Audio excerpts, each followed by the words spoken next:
India और पाकिस्तान के border पर स्थित आखिरी गांव जिसकी दीवारें लाइन ऑफ जीरो पर हैं। जी हाँ, line of control, day facto boundary की हम बात कर रहे हैं। हे हाय हेलो नमस्ते जी, सत श्री अकाल, अस्सलाम वालेकुम। मैं निधि शर्मा इंडिया से। और कैसी जिंदगी होती होगी लाइन ऑफ जीरो पर जो गांव मौजूद है उनके निवासियों की। सारे हिंदुस्तानी पाकिस्तानी भाई बहन everybody will be so excited and curious exactly what is life like over there. और ये वीडियो जिस पर हम रिएक्ट करने जा रहे हैं वो भी एक पाकिस्तानी भाई ने ही बनाया है। और शुरू करने से पहले मैं बस एक छोटा सा पैगाम देना चाहती हूँ कि असल में ये जो नफरतें इंडिया और पाकिस्तान के बीच में मंडराती रहती है ना, it is mostly because of the politicians of both the country and the media, which is again controlled by these big fat नेता लोग। तो कभी भी अपने दिल में नफरतें मत पालना, क्योंकि एक्चुअली ना इंडिया और पाकिस्तान के जितने भी लोग हैं, पहले हम एक ही देश में रहा करते थे। फिर ब्रिटिशर्स को बहुत ही अच्छे से मालूम था कि फूट डालो और राज करो। जी हाँ, डिवाइड एंड रूल पॉलिसी उनके लिए जिंदाबाद थी, तो उन्होंने ये दो नेशंस बनवा दिए। पर आम भारतवासी और पाकिस्तानी नागरिकों के दिल में एक दूसरे के लिए इतनी सी भी नफरत, इतनी सी भी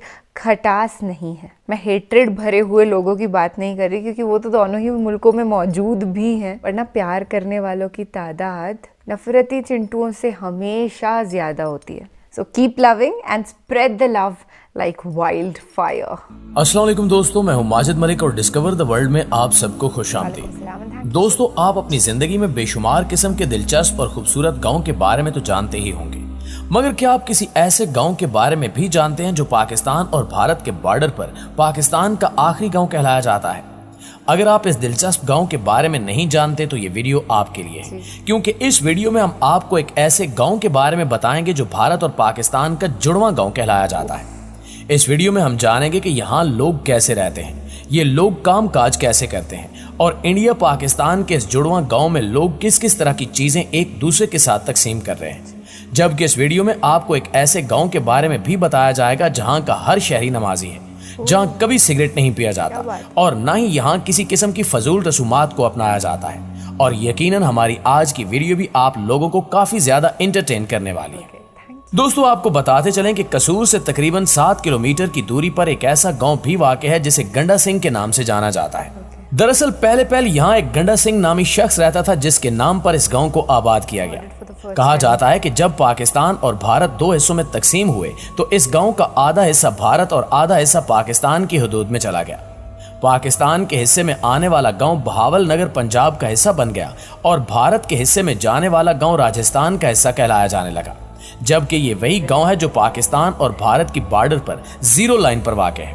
अगर आप कसूर से आगे जाएं तो एक ही रोड जाता है जो सीधा इंडिया की तरफ जाता है, और यहाँ से चंद किलोमीटर के फासले पर पाकिस्तान और इंडिया का बॉर्डर दिखाई देता है। और फिर उससे आगे भारत के मुख्तलिफ किस्म के देहाती इलाके आना शुरू हो जाते हैं।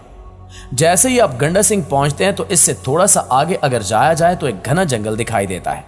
इस जंगल में मुख्तलिफ किस्म के दरख्त लगाए गए हैं, जबकि यहाँ कुछ दरख्त ऐसे हैं जिन पर मजे मजे के फल नजर आते हैं। अगर आप इस जंगल में जाएं और यहाँ आपको कोई फल नजर आ जाए तो आप इस फल को तोड़कर खाए बगैर यकीनन नहीं रह सकेंगे।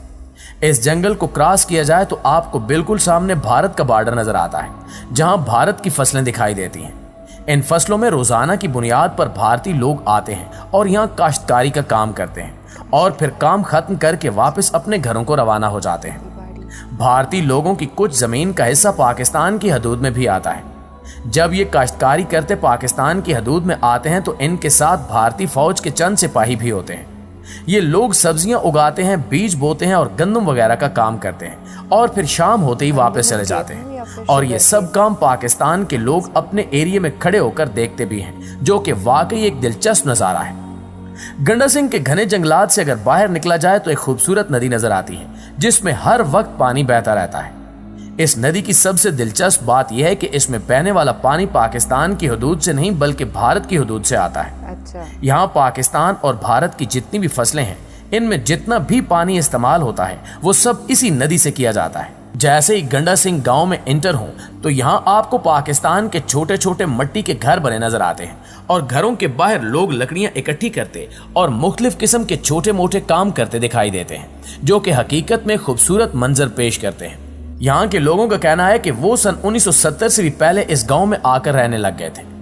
अगर बात की जाए यहाँ के लोगों के रहन सहन की तो आज भी इस गांव में कच्चे मकान बने हुए हैं जो कि बिल्कुल जीरो लाइन पर मौजूद हैं। इन घरों से आगे अगर आप 1-2 कदम भी बढ़ाएंगे तो आप इंडिया की हदूद में चले जाएंगे। पाकिस्तान और भारत के घरों के दरमियान सिर्फ एक पतली सी सड़क है जिस पर दोनों ममालिक के फौजी भी गश्त करते रहते हैं। यहाँ के लोगों के घरों के अंदर तमाम तर चीजें भी मिट्टी की बनी हुई हैं। यहाँ के लोगों ने मिट्टी के चूल्हे बना रखे हैं जिनमें ये लोग लकड़ियां जलाकर खाना पकाते हैं। इसके अलावा इन लोगों के बर्तन भी ज्यादातर मिट्टी के ही हैं जिनमें खाने पीने का अपना ही मजा है। अगर आप यहाँ जाकर मिट्टी के बर्तनों में साग के साथ खालिस लस्सी पी लें तो शायद ऐसे लजीज खाने का टेस्ट आप अपनी जिंदगी में कभी नहीं भूलेंगे। कहा जाता है कि गंडा सिंह के गांव की गलियां पाकिस्तान की सबसे आखिरी गलियां हैं, क्योंकि फिर इससे आगे इंडिया का इलाका शुरू हो जाता है।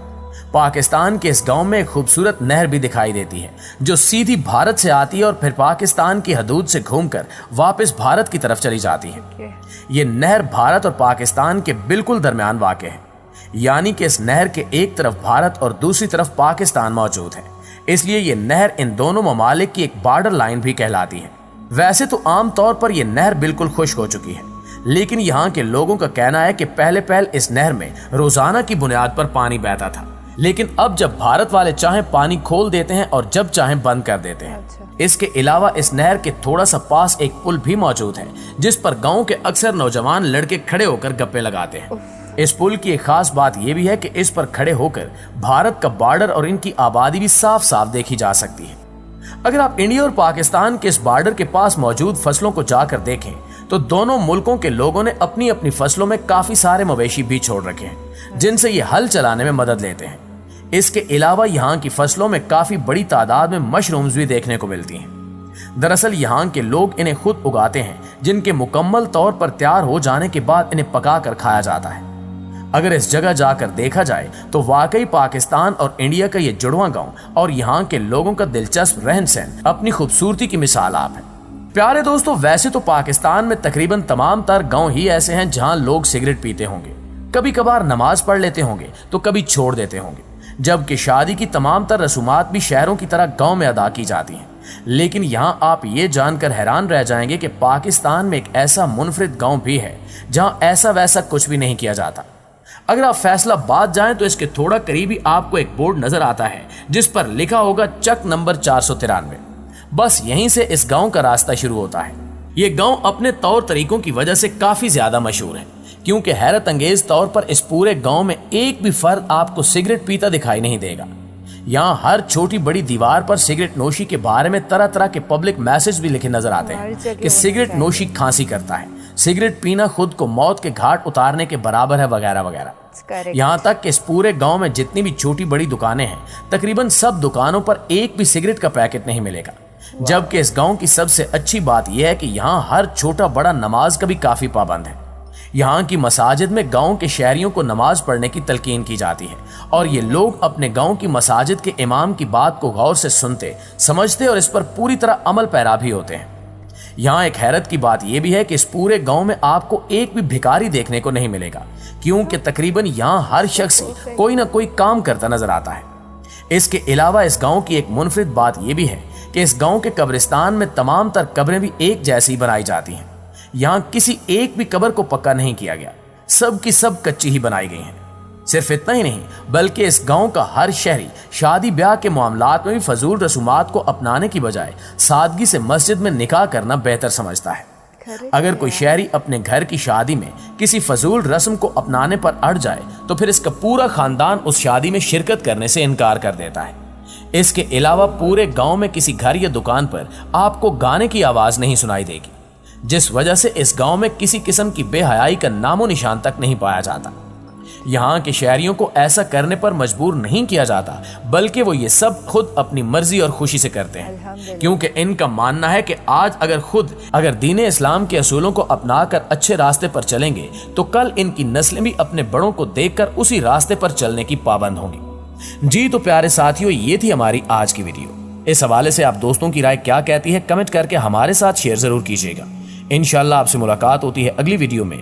तब तक अपना और अपने प्यारों का ढेर सारा ख्याल रखिएगा।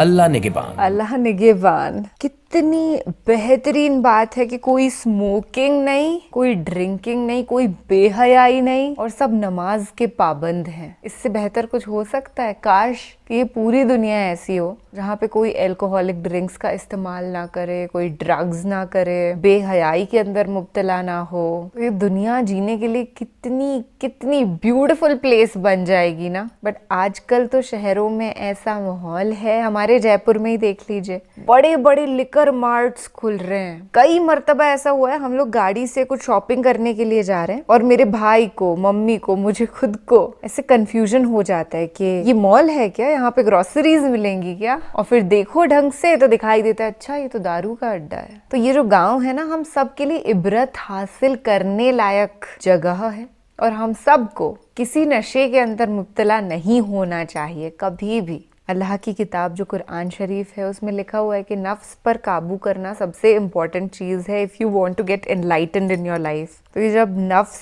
पर काबू होगा ना, तभी ये सारी चीज़ें मैनिफेस्ट होंगी। और जो नदी इंडिया से निकलती है वो कभी मना नहीं करती पाकिस्तान के पेड़ पौधों को पोषण देने से, और ना ही पाकिस्तान उसे रोकता है वापस इंडिया आ जाने से। ये डिफरेंसेस जो हैं, अंतर जो हैं, हमने खुद ही क्रिएट करे हैं। And these borders have gaps which mix the soil. और ना मिट्टी में से हम लोग भी उपजे, एक दिन मिट्टी में ही मिल जाना है। तो नफरत, गुस्सा, ईर्ष्या, ये नेगेटिव इमोशंस किस बात के भाई? हमेशा प्यार करते रहो, जिंदाबाद रहो और नमाजी रहो। चलो अपना ख्याल रखना और खुश रहना। अल्लाह सुब्हान व तआला की इबादत करना। अल्लाह निगहबान। अल्लाह हाफिज।